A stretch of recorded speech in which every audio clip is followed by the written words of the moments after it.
you everyone for joining us today. This is a super exciting webinar that we're going to be doing on puberty and bodies and big changes. And before I get any further into it, for those of you who are listening in a perhaps a less than private situation, you might want to listen privately with headphones on, because we will be talking about body parts and sexuality quite openly, and using proper clinical language. So I just want to make sure that, if there are people around you, that's all taken care of if you want to be able to listen privately. My name is Liz.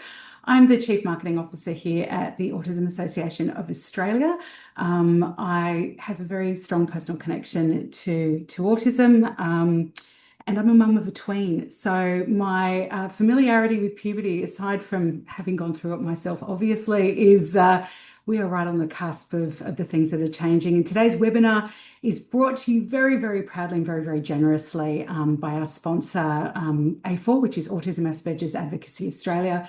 They're a national volunteer-led organisation, and they represent autistic people and their families and their carers and their associates. And we are so grateful for their support, because it means that we can bring this webinar series to you. And so without further ado, I'm going to introduce Emily McCarthy, who is here from Planet Puberty and joining us today. Hi, Em.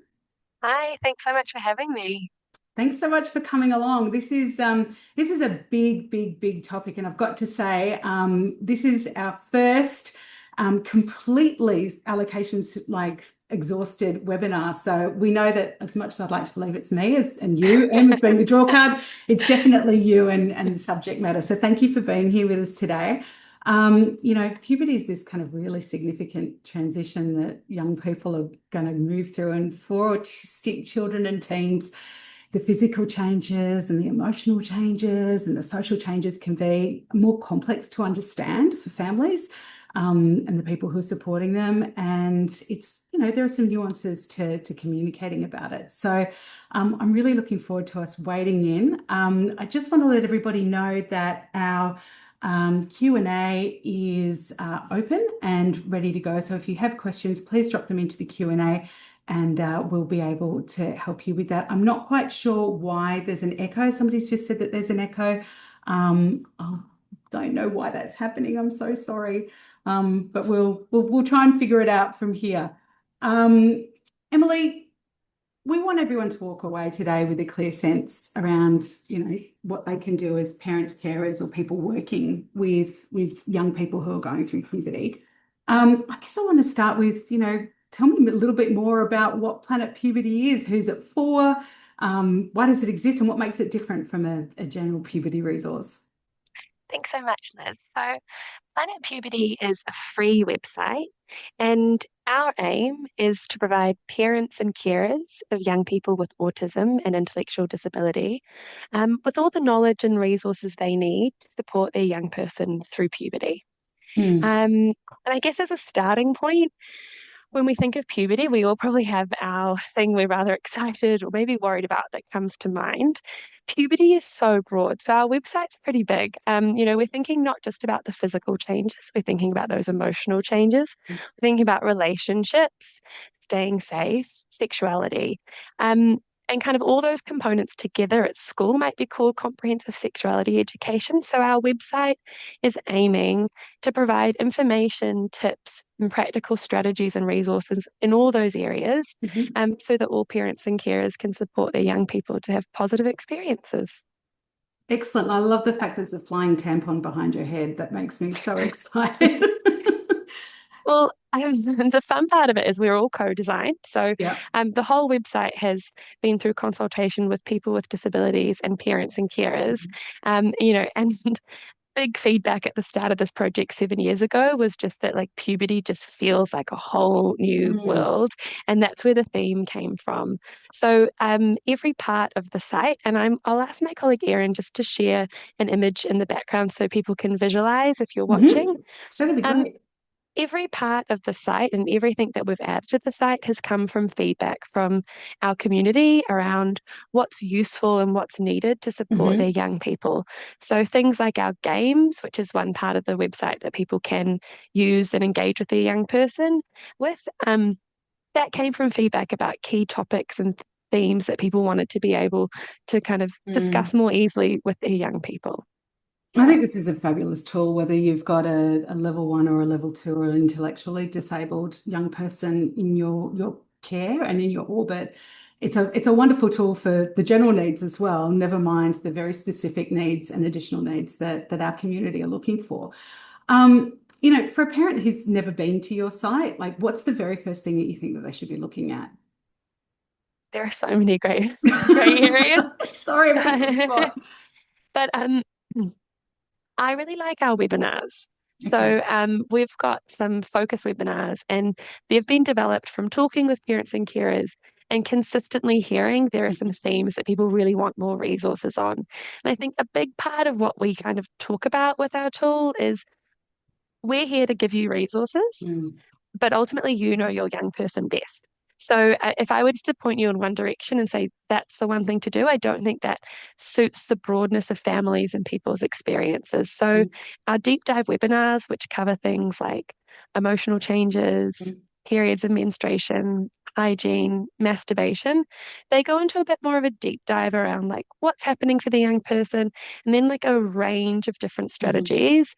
And I'd just again highlight that the whole ethos of Planet Puberty is you know your young person best. You could listen to a strategy and think, absolutely not. And then mm, you might hear something can just be a bit sparked, like, I really think that could work. Or even remember that worked when they were a bit younger and I'm going to try it again now, even though they're a bit older. Puberty often kind of sees a lot of those strategies that were used at mm. a younger age coming really valuable again for round two. Yeah, I think, the puberty topic is just so big. And when we were talking and planning for what we wanted to do today, we realized that it's massive. And so I think we want to be as inclusive as possible today. But if we don't get around to certain topics or subject matter, we will definitely try. We'll be looking obviously at the Q&A, but supply some answers to some of those questions in the follow-up materials that we'll be sending out to everybody. So rest assured that if we don't get to your question today, folks, that there will be some information to help support you at a later stage. Puberty happens to everybody, obviously, in some shape or form.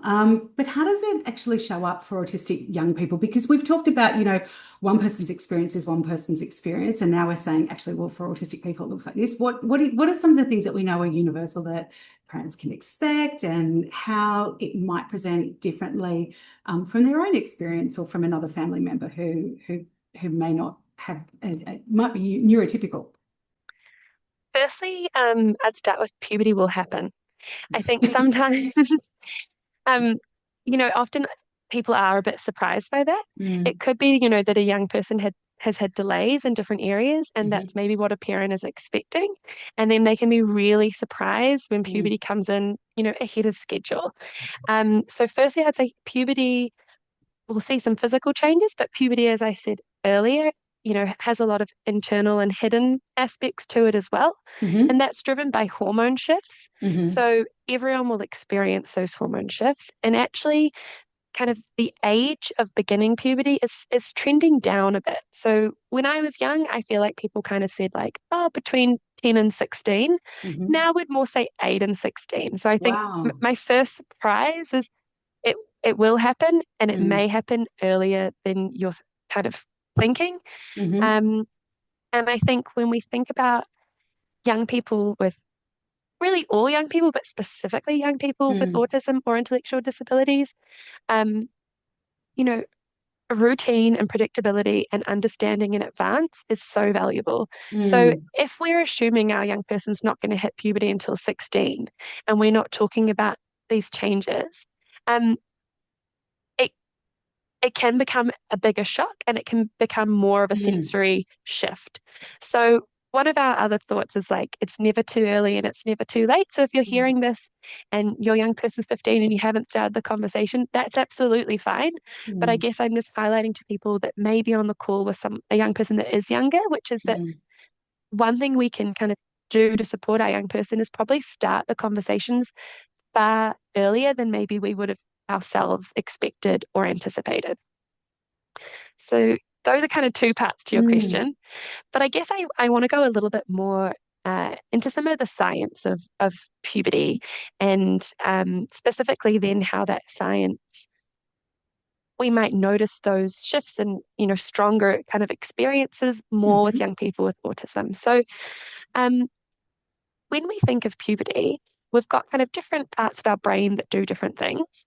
The frontal cortex um, does a lot of managing impulsivity and regulating our That's up emotions. here, isn't it? It's at the front of the brain. Yep. I assume it's here, but Yeah, the it frontal could be cortex is at anywhere the actually. yeah.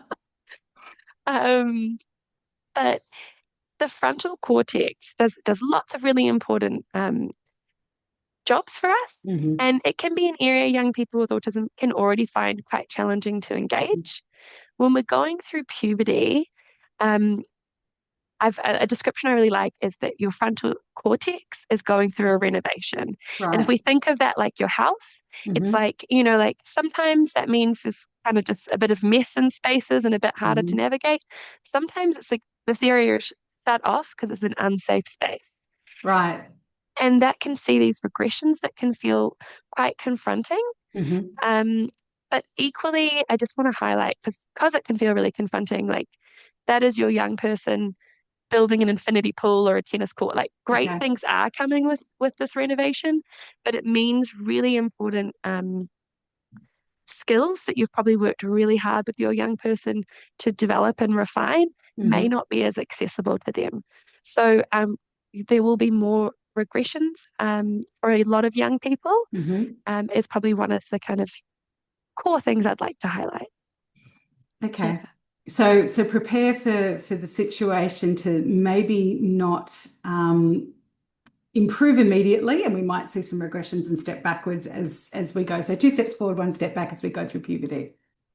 Yeah, and I think the Okay. reason I say that is not to be overwhelming, but Hmm. just to let you know that that is the a really common experience for a lot of young people. So Hmm. actually, although I probably worded it wrong, my aim here was like to say don't be disheartened. That the Okay. step back is about long-term progress, and that the step back doesn't mean that a lot of the structures and systems that you've been using aren't working. It's about kind of going, this young person may need that little bit of extra support in this short Mm. term to have a bit more structure, to have a bit more support, to maybe have some explicit teaching and structures again. Hmm. Yeah. Okay. When we were getting prepared for this webinar, I did like a little bit of research and I was very curious actually using some of the tools in Google to find out what parents of autistic kids are searching for. Because I wanted to know what our community might want to hear from. And, obviously our community is fantastic at letting us know what they need to know about. And one of the things that came up was autistic kids have something called a werewolf fear, which is a fear that this pubic hair that is growing in all different places may never stop. And so we've got Jason Bateman, circa 1983, Teen Wolf. Um, Emily, like, what else can you tell us more about that? Like, I mean, what are some of the misconceptions that we maybe see that we're trying to support our young people through? I think so many people have this like very strong, like, is it normal? When will it stop? What is Right. this experience? And I hear that Mhm. a lot as well with like period pain. Okay. Like, is mine regular? Is it not? Mm. Periods in particular, like, am I starting too early? Am I starting too late? Yeah. Um, I think a lot of this is it's a personal shift people are going through, so they're always Mm. going to be curious. But Mm. opening up the conversation so that your young person isn't alone in this worry, and Mm. then being able to provide like social stories and descriptions of Mm. what will happen. Another thing that's really helpful is also like modeling, like kind of maybe showing like if you remove your hair, maybe not removing your hair for a week and showing like this is what happens to me. It's not getting out of control. Let's have a look Mm. together. So modeling a lot, but also just preparing and engaging with the discussions because I think sometimes things like the werewolf fear are noticing these changes, not fully understanding, why these changes are happening or what Mm. to expect, and then not being able to have those discussions before they've kind of elevated already. Mm. So one thing that I'll probably mention a little bit later, but just the like talk soon and talk often. I Mhm. think with puberty, like so many of us were, I don't know, to generalize the group that are listening, we weren't taught this very well, you Mm. know? So our comfort level with some of this content isn't necessarily very high. And sometimes we set these really high bars for doing it Mm, perfectly. And that means we like plan these, massive conversations with our young person when actually just like small day-to-day discussions and trying to find opportunities to normalize this as much as person mm. possible so your young person talks with you as much as possible is a really great tool. Okay. So what I'm Yeah. hearing from you here, which I probably haven't considered up until now, is that if we can kind of put some building blocks in places and get in early, and forgive me if I'm Yeah. not, yeah, that we put in those building blocks in place. So starting before the real onslaught kind of Yeah. comes, we can potentially negate some of that regression. We can build confidence and skills. Am I correct in saying that? Yeah. And I think you're just then able to have yourself or someone Mm, else as a trusted adult your young person can go to at the start okay. of some of these worries or at the start of some of these changes. Um, and we'll send out some resources at the end of this. And one Yeah. of the things we have is kind of an introduction book that people Mm, can have a look at, and then it helps guide how they would use the website. And my favorite part of that is page 8 and 9. But what we've got is like kind of puberty changes, and it starts yeah. from like early and it progresses on. Hmm. And things like using anatomically correct body parts from a Yeah. really young age, that is one of, the fantastic things you can do to support your young person. Hmm. If your young person is hitting like 14 and starts to have periods or wet dreams or erections, it's really hard to explain these things when you're all using coded language. So, in terms of understanding and, of course, safety as well, using anatomically correct names from a really young age is one of the things we can do early. So Things sorry, like, just you said coded language. Is that when you have like a pet name for a body part? yeah, my special Or part, my like, oh, okay, right. my fanny, Yeah. all that is fine. And it's often good to Hmm. know those things because like people will use them as slang, but it's Yeah. really empowering both for your like understanding of physical changes and for your safety to know Mm, the technical name. And I would also say with consent, we yeah. we can talk about consent with romantic relationships Mm, and like having like sexual relations with a partner, and people often think of it as really like advanced. But consent is also like something we can be practicing from a really young age that then we mm, build on and apply the same principles of bodily autonomy mhm. as we progress up. So Okay. we'll share that resource, but definitely what you're saying around starting early is really valuable. What are some of the ways that we can start early? I mean, I'm super. I'd love to understand what that means in practice. I love hearing the theory, but I want to know like what can I implement now? And I'm sure a Yeah. lot of our listeners will probably be feeling the same way. So on our site, and I'll go into it, but Mm, on our site, we break topics down. And when okay. we break topics down, one of the things we have is conversation starters, and then we Hmm. also have strategy. So this will Yeah. look really different for all the different areas. But for example, things like menstruation, Mm, when you're at the supermarket going through the period care aisle and really talking about like, do we know mm, what these are for? Do you want to help me buy these ones? hmm.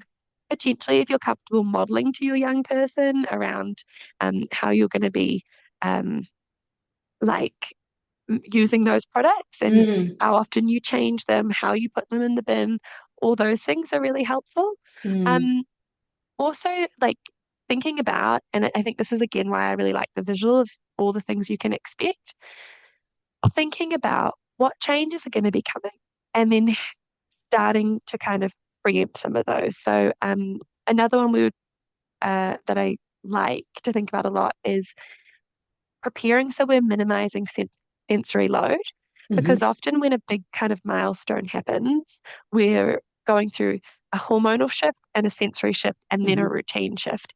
So if we can reduce that load, it can be really helpful. Hmm. So some of those examples would be things like um, if you've got a young person with a vulva Hmm. um, and you're aware that they will start to menstruate, um, then starting to have them from a younger age looking at different products, Mm, talking about the products they would like, and then practicing. And that can look like things like actually having a pad in a little doll. hmm. And then sometimes yourself drawing red on a pad and marking that on a calendar, and then practicing like, oh, like so this doll's had their period for 4 days, and how practicing setting a timer so that that young person can practice changing the pads on a doll. Okay. In terms of sensory, it could be wearing panty liners, so someone's used to the sensation of a pad. Oh, right. Okay. Yeah, wearing period underwear in advance. So Hmm. making that exciting, like a special thing that that young person can pick the colors of, but that they're practicing that sensation in advance. We have some really good, one of my other favorite parts of our site is we have lots of free to use and download resources. Erin, if you could pop those up on the screen, we've got some really fantastic ones for hygiene.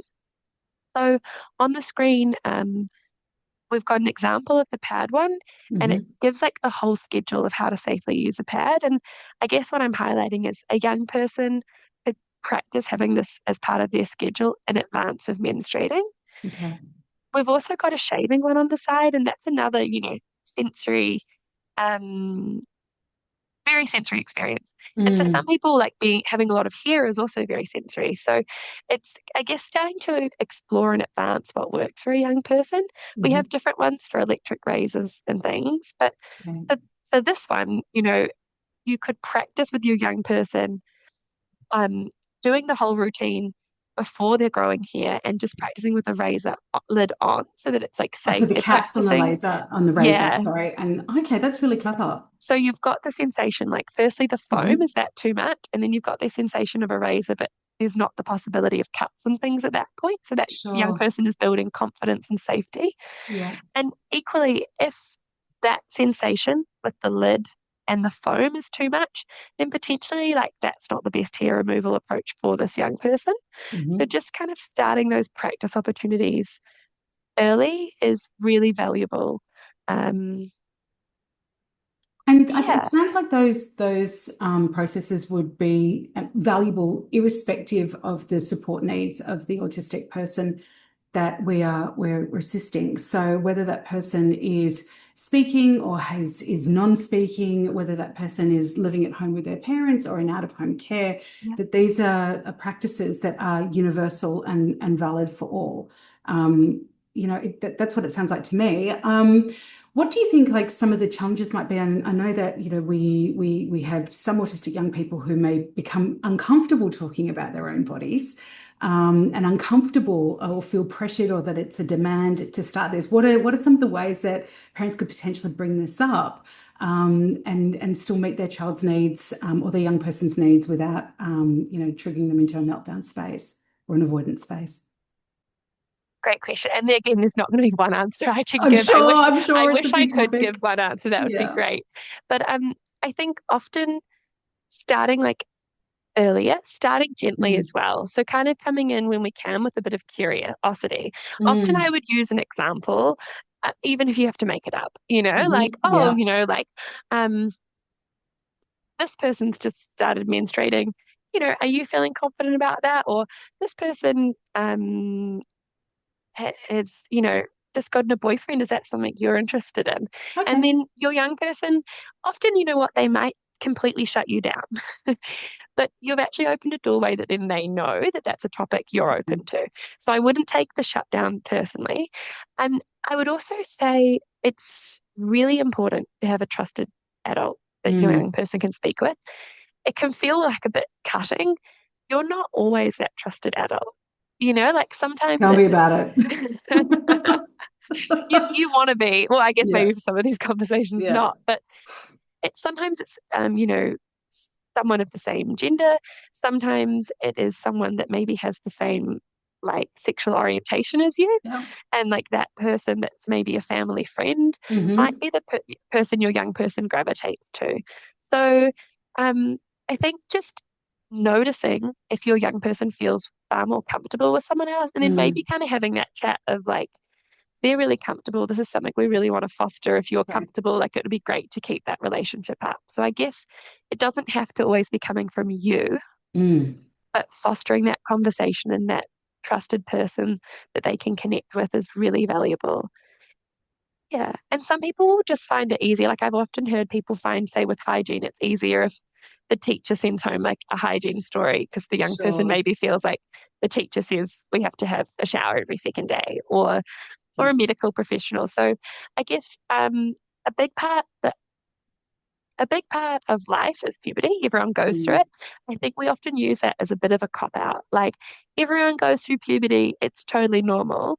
So then we dismiss people's experiences. Right. And like when maybe it would be really valuable to pull in more people to get some additional support or perspectives. Hmm. Um, so I just want to kind of highlight like if your young person is away from their baseline, you always have that right to keep seeking input until you get input you're happy with.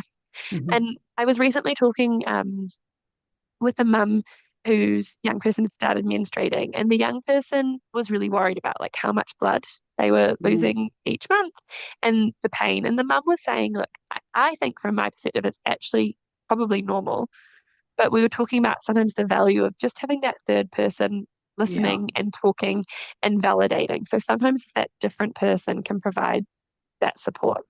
Okay, so Yeah. if you haven't already got that trusted person in your young person's life, start casting for the ensemble is what I'm hearing. Um, I guess I'm curious about what happens for, we talk about being at the start of the process, but if you've got a 14-year-old young person who's already in distress, they have a vulva and they've already got their period happening, and they have and the prep work, we've that's behind us. We haven't had the opportunity to do that. We're now looking at the situation. Where do we start in aside from, making sure that we've got a trusted person to help out? What are the other things that we can do? Um, Start small and be kind to yourself Hmm. and your young person. Yeah. And then think about what's worked for your young person. So if it's Hmm. like a visual schedule, then Yeah. thinking around like how we can tie that in to their schedule. Hmm. I think often taking that moment, and this is puberty wide, to consider like what those barriers are. Like, is it a Hmm. pain thing? Is it a sensory element? Hmm. Is it a management thing? And then making adjustments to like schedules or products, like Hmm. often people find internal period products really uncomfortable. Yeah. So it could be that people are like, maybe pushing for internal products as a young person could go swimming. And actually, it's just going, if you don't like that feeling, then you don't need to use that. We'll go back to the product that you're Yeah. comfortable with. And now we've also got reusable swimwear, which I'm just obsessed with. So I think, a young person should hopefully be able to do everything Hmm. that they love. We recently had a webinar, and we'll share the link for that in the follow-up email. But we're part of Family Planning Australia, so Hmm. we often have medical professionals and research experts feeding into our content, whether that's published stuff or Hmm. online. And we had one of our doctors speaking in that webinar. It was really valuable, talking also about like when to seek medical support. And I would Hmm. say if your young person is of that age and regressing or finding it really challenging, like that is something that I would be following up with a doctor. And sometimes there are different sexual Mm. reproductive health clinics. And although that wording might sound confronting, those are doctors that are more trained in reproductive body parts, which is menstruation. So Hmm. they can be really helpful with different strategies. What's really helpful when you speak with a doctor is tracking that. So there are Hmm. heaps of really good online trackers or physical trackers. It's really awesome if your young person can track that themselves. Hmm. It's also great if you can support with that. Okay. Because it's not just about like how long you're menstruating for. It's also around, you know, like a lot of pain, Mm. big shifts in mood, but also we were talking earlier around things like increased seizures or length or frequency. So Right. if those types of things are happening, if you can go to the doctor and actually say like 3 days prior to a period, this is happening, or in when the person is menstruating, we're having this many more, then Mm. that can be really helpful for the medical professional um, coming up with a plan of support. Okay, so And as a one, parent or a caregiver, keeping yeah, a real track on that. And yeah, I know that menstrual cycles can be a bit funny in the beginning as well, because it's yeah. very unpredictable, or can be. They can be unpredictable. Mm. They should even out after a couple years. And that's Yeah. another thing. If they're not after a couple years, that's the time you can reach out. And menstrual cycles are important to track because we get a hormone shift. Yeah. But really for any young person, just tracking whether it's like increased aggression and Hmm. actually being able to track how frequently that is occurring and Sure. um it can be really beneficial. Okay. Because probably my other I'm clearly really passionate about like menstruation, but if like if the menstrual cycle is really overwhelming for your young person, Mm. it is for a lot of people, like Mm. endometriosis, polycystic ovary syndrome. Um, Sometimes contraception can be really helpful for that. So Mm. contraception isn't just for preventing a pregnancy. It can adjust hormones for some people, Mm. which really helps with their experience of menstruating. It can also do things like help skin. So that can be an option when you're speaking with a medical professional.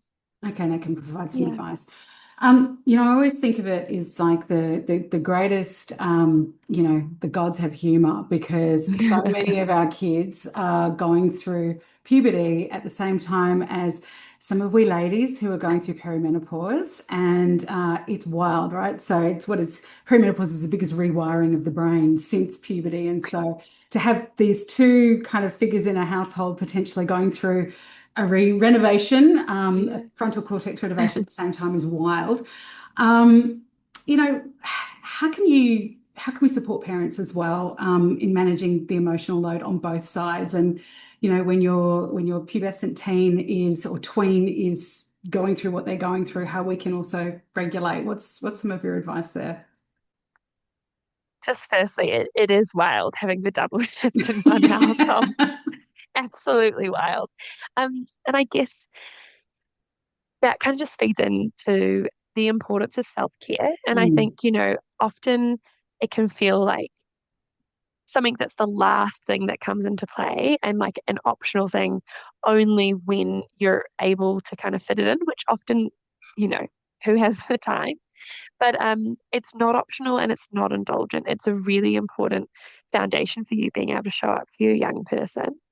And it doesn't need to be like expensive, fancy spa days. It can just be like, mhm. having a coffee where you sit down, closing the door to the bathroom and having the bathroom to yourself, having a shower, like maybe a slightly longer shower, but just Yeah. that those little moments are really important Mhm. for you then being able to show up. So maybe scheduling them in, but really valuing them is important. Mhm. Um, and then I think the other one is being honest and open and modeling it because I think often we, want to be so supportive to our young person that we Mm, don't want to show that we're deregulated in any way. And what mhm. that actually says is adults should be like baseline all the time. And that's what we're expecting of you. And that's something none of us can achieve. So actually, when you're really human and you say, like, I need to go for a run, or I need to like go and hit a punching bag, or scream in the garden for 5 minutes, or or have a coffee, Yeah. or just count down from 10. I need to go into another room and have a bit of space. I need to go to bed early today. I've been grumpy and not myself. All those things are actually showing your young person it's natural and normal to have these feelings, Mhm. and there are different ways I can support them. And I think when I was teaching. There's often something called the zones of regulation that's very commonly used in schools. Mhm. And that's often kind of grouping emotions into like a calm space, an excited space, an Mm, angry space, a sad space, and acknowledging that there isn't just one thing that always brings you back to baseline. Like when I'm mhm. feeling excited versus sad, I do not need the same things. So the more you can engage and show your young person, the more strategies they have. And I often like for myself find as well like for anger, I need really big outlets. I need something really physical or really Yeah. loud. And Yeah. because often, like some people, you know, breathing in and out and counting down from 10 is really helpful. Yeah. Like a big stomp for me, kind of like screaming or singing, like something verbal. One of my someone I was speaking with, they said their young person actually started a little business from wood chopping. Because when they had a tough Wow. day at school, they had safety skills. They just went and they would let it out by chopping wood, and then they were chopping enough wood that they started a business, and this Amazing. outlet turned into a really positive business for them. So I Range think it's entrepreneurialism. This is great fantastic. entrepreneurialism with safety. They had more skills Yeah. with an axe than I do. Yeah. But I think it's just like knowing that you can adjust it for your young person. What Yeah. works for maybe your other children or your friends' children might not work for your young person, but just, keeping working at it and Mm. trying different things and being open to some things that are a bit more like big is okay as well, Okay. as long as it works, with your family and safety and things.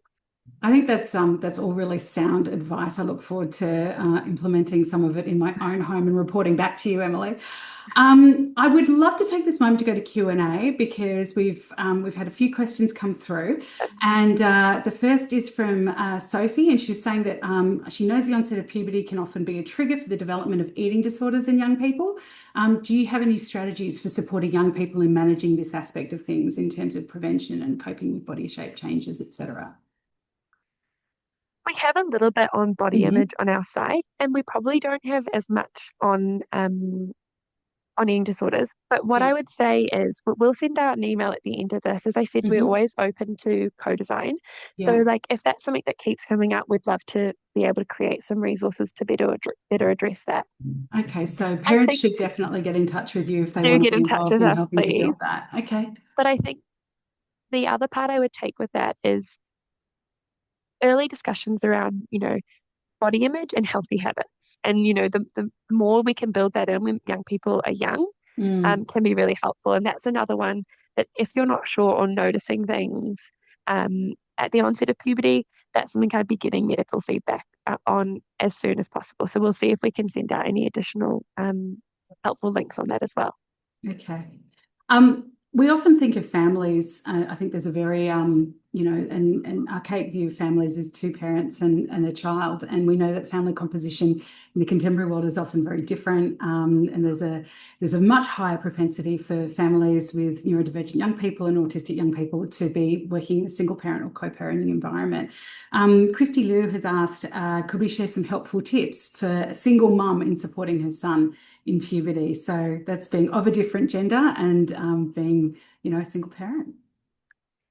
Um, yeah, so on our website, I think one of the really helpful things we have is really good visuals because obviously you can't model some of those Mm, physical routines on yourself. So yeah. in our resources section, we've got a number that link like we showed earlier to things like cleaning your penis independently, using Hmm. deodorant. Mm, So those are really helpful. I would also say, um, like I said, not all of us learnt this comprehensively ourselves. And, what we did learn often focused on our own genders. mm, So going on our site also just has really good information on the different mm, topics. Because ultimately, the more you know about those physical changes in the technical language, the more you can have those discussions with your young person.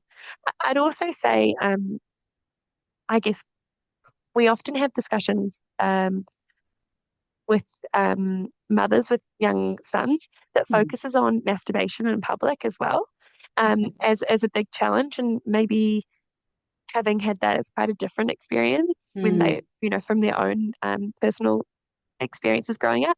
We have some really good social stories on masturbation, and that's again when I would say we've got webinars and our podcast, and they do quite good deep dives on things like erections and wet dreams and some routines around those. Like again, we've got a visual on like what to do if you get an erection in public. How can you hide that? How mm, can you manage that? And those visuals might be something your young person can have a lot of ownership on, but it's also a mm. conversation that lets your young person know they can come to you. So Yeah. those would be some lessons I would recommend. Fantastic. And I love the way that your information is always packaged, Emily, because it's never about shame. It's always about building confidence and comfortability. That's a comfortability with your own body and with your young person's body. So I think that's a really fabulous thing. Emily, I think we've lost you there for a second. Oh no, there you are. It's just my Zoom that's moved around here. One of the things that we didn't go too deep into, but I would love to talk to you very kind of briefly about is around relationships and consent and starting these hard conversations. How do we go about it? Because some parents in our audience today are not going to, they probably were handed "Where do I come from?" by an awkward parent. I'm showing my age here. You know what? It isn't aging you. I think a lot of that is really spanning a long period of time, but a lot of Thank people you. got Thank that you for book. making me feel less old. Um, I guess I just open that with every young person has a right to a relationship. Mhm. And a lot of young people will want relationships. A Yeah. lot of people don't as well. But what that looks like is different to everyone. Um, and it could be there's online dating. It could be that you're attracted to someone of the opposite gender. It could be you're attracted to someone of the same gender. Um, and opening those conversations up, as I've said, it is really valuable. But I would almost say, you're right, it's a challenging conversation. I would Mm. reframe that as it's an important conversation. And I would Mhm. almost take away the challenge. Make it small, make it easy. Watch a Okay. movie together and talk about that relationship. Like, how did you Mhm. know they liked each other? Is that the type, do you think that's a healthy relationship? Is that the Mm. type of thing you'd ever want? Like, so just kind of taking all the opportunities around you to talk about relationships and kind of give the space for your young person to share their perspectives is a really valuable one. Um, the conversation starters, like just going in as frequently as possible, but as low stakes as possible. It doesn't need to be like what's your sexuality and do you want to be dating now and what's your dating goals? Like, because Mhm. I know even I would be like, um, but just kind of giving examples, um, and normalizing that as like just a part of your conversations Mm. is really helpful. I think the other part to that is around consent. Um, and that is something that, again, we can start early. And I think that the missing piece there is just connecting prior knowledge. So if we're doing lots of stuff when a young person is young around consent and bodily touch, Mhm. making that really explicit as they grow around, check how would we check for a partner's consent? So it's a Okay. two-way street. Yeah. Um, and like what are some of the signs we could ask them. We could say, do you Mm. consent to kissing me or to holding my hand? What are some other signs that Mm. I could be looking for that support that? Oh, they're laughing a lot with me. They're responding and saying they want to spend more time with me. They're Mhm. leaning in a lot when they're talking to me. So looking at some of those verbal and non-verbal kind of cues and building that as well and being really Mm. explicit. Sometimes we assume I taught consent when my young person was young and they'll just connect those dots, but actually really applying it to new scenarios is really valuable and helpful. It sounds like that consent conversation isn't not just it's not just about relationships, it's also about medical consent. So, and being able to talk comfortably about changes that might be happening in the body. Yeah. And I think, one of the questions that we had through was, how do you talk to your child or get your child to speak to a medical person if they close down and being in that environment? And so I wondered as our last question, because we're almost at time, if you might want to answer that one in 30 seconds. Some role playing can be Yeah. really good. Okay. Um, Finding videos, like I think we've got some available on the family planning website around like what is a medical consult? What will they ask you? What could you answer? There are some really great resources as well. Um, that I will have to follow that one up, that look at some of the questions and ways to frame these things. Again, going back to a young person's um, strategies that help them. Is me sitting in the room going to be helpful or not helpful? You have a right to this appointment by yourself, but I can attend. Would you like to have, a friend that attends? Would you like to write down what you're saying? Are there some visuals or communication Hmm. strategies? Would you like to have a fidget with you? Like, what can we do to make this a better experience for you? What And a you have great a right answer. to voice that. Yeah. And I think that's it, is you have the right to voice that is just so, so important. We're just about at time today, Emily. I can't thank you enough for coming along. I think that, I hope that we've covered off hygiene routines, that they can be built in advance, that regression is renovation, and renovation is also hilariously happening to those of us in the perimenopausal state, not that it's all about me, and that open conversations are massively protective and empowering for our young people. We're going to share the Planet Puberty website, but in case people haven't seen it, it's the top right-hand corner there. It's planetpuberty.org.au. And there is a whole host of information. We will be following up with everybody who's registered today with a fact sheet, and there'll be a link to the recording of this webinar as well. So you can watch it again because it was just such a scintillating conversation. Thank you so much. Thanks so much for having me. I know there is so much to it. And, in some ways we've just scratched the surface, but it's been such a delight to chat with you all. And I hope this has kind of sparked, hopefully, some ideas or some, areas you might want to go that could have some helpful resources or ideas for you. Thank you. And now, Emily, you'll also share links to some surveys that you guys are doing and opportunities for co-design. So thank you, everybody, for coming along. All of that's going to hit your inbox. We are a not-for-profit organisation, so it won't be today, but it's coming. I know that everybody's champing at the bit, but we promise that it'll be with you very soon. Thank you again, everyone, and have a great afternoon. Thank you. Bye. Bye.